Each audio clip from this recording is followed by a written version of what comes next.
Hi guys, what's up? Welcome back to my channel. My name is Jennifer and today I'm continuing my 31 Nights of Horror movie reviews with Candyman.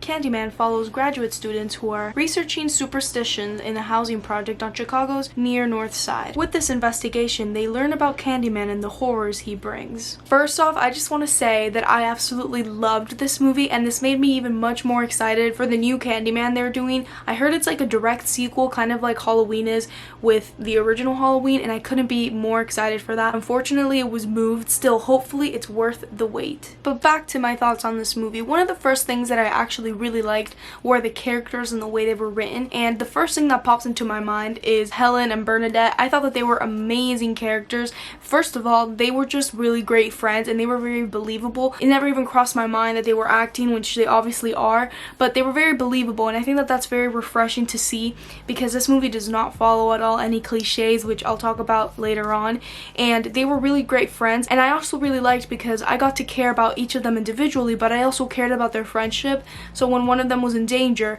I was like, uh-oh, wait until the other one finds out. I think that's just really brilliant that you can do with your characters. And the character of Helen, oh my god, she's amazing, and I don't think she gets enough praise or enough talk in the horror community or just in the movie community because one, she's just awesome and she's very determined, and two, the way she was just written, we care so much about her from the beginning of the movie, and I think a character is very well written, especially a main character, when we care about her in situations that don't even revolve the main plot, because there's an entire subplot here dedicated to her husband and stuff that he's doing, and without spoiling, but long story short, he's not the best person, and you start to care about her at her home life. Later on, as she gets involved in the Candyman's murders and the crimes and people start accusing her of things, you want to defend her and you want to root for her, and when the world around her doesn't root for her, you kind of feel helpless as the audience member, and I thought that that was just amazing that they could do that with such a great character like this. Also, just from beginning to end, her entire story arc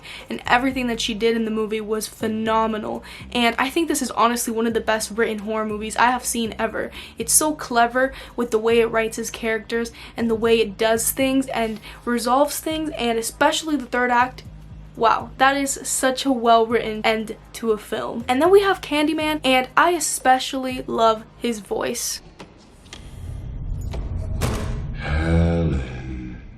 Todd did a great job with the voice, and I'm not sure if there was some editing going on with that, but regardless of editing or not, it's so haunting and so nice at the same time. I really liked it, and I also really liked how they designed his character. He's not some Michael Myers, Ghostface, Jason. He's not one of these horror icons masks. He's just a guy in a cloak with a hook, and for the most part you don't even see the hook unless the camera really focuses on it. It's very hidden and it's only when he's killing somebody, and I thought that that was just brilliant because you kind of get more of a scary, eerie feeling from him, like an ambiance, rather than scary looking character, because there's a scene in a parking garage which is so terrifying and he doesn't even look scary. He's just randomly standing at the end of the hallway, just kind of with his arms behind his back and just calling out Helen's name in his great voice.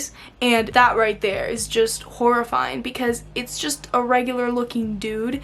And also, since this movie revolves around urban legends, I feel like urban legends are more about the ambiance that they create and the scary feeling that you get from reading them or learning about them. And I think they really captured the urban legend vibe with the character of Candyman really well. And I think that in itself just makes him a horror icon, and I thought that he was just great. Also, all of the Candyman kills are amazing and really bloody. There's a lot of blood in this movie, especially with a scene with Anne Marie McCoy, which I also thought was a great character, and I really liked her acting and everything that she stood for. And we didn't get to see her that many times, but we still understood what she wanted and what she cared for, especially with her relationship with her child, which was fantastic. Like I was saying, this movie at all does not follow cliches, and that's why I think it's so special and so good, because this is considered a slasher movie, a 90s slasher, and there were a lot of really bad 90s slashers, and slashers get a pretty bad rap. Actually, going into it, I expected expected it to be much more of a slasher movie, and what I mean by a slasher movie is follow the cliches, because I've seen them so many times,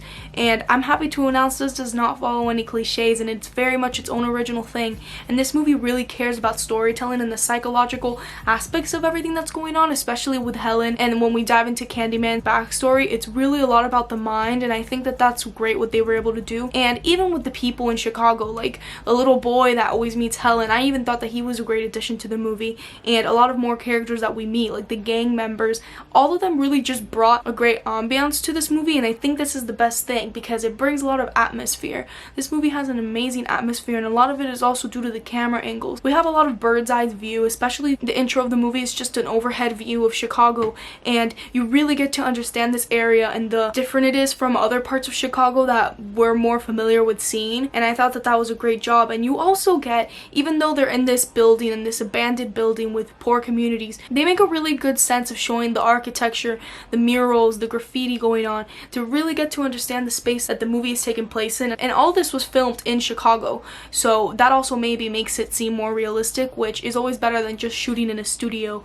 or in a green screen. Also, something that this movie does, which I love when horror does, is make it scary even when it's not dark. A majority of this movie is in broad daylight, and similar to what I said in my Midsommar review, I love when movies do this because I feel like daylight is the only thing in certain horror movies that make characters feel safe, and when you take that away, you have these characters that all day anything could happen to them. You really get more scared for them, and they themselves feel more fear, and this movie did that phenomenally because Candyman just pops up anywhere. I think there's a lot of things you can theorize about this movie, and this movie is also really great with the themes it has, especially just having to do with racial discrimination and injustice.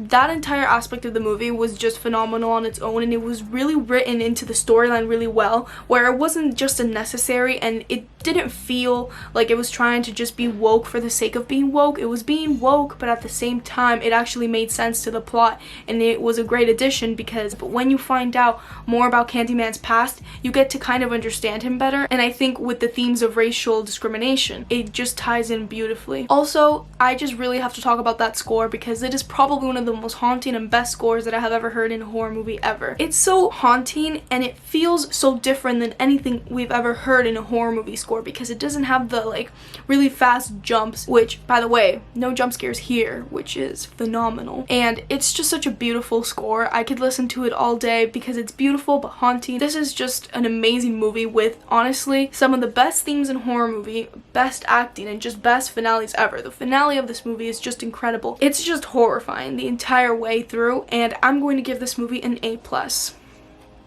I loved this movie so much, and I think it is actually very underrated. I actually didn't hear or start hearing about this movie until the reboot remake I heard was gonna happen, and I think all of you guys watching this should really go out and see Candyman and figure out if you guys really liked it. And if you guys have seen Candyman, I would love to know what you guys thought. Clearly I loved this movie. I'm really happy that I saw it, and I think it's really a great movie that just deals with storytelling at its best. And I think when horror movies, especially that are always said to have bad storytelling, this one really knocks it out of the park. It's just phenomenal. Thank you guys again so much for watching, and I'll see you guys next time. And if you guys have any other horror movies you guys want me to review, please let me know down in the comments. I do have a bunch of movie reviews to come, but if you guys have any other suggestions, maybe I might do it. So make sure to comment them down below, and I'll be sure to see you guys next time. Bye!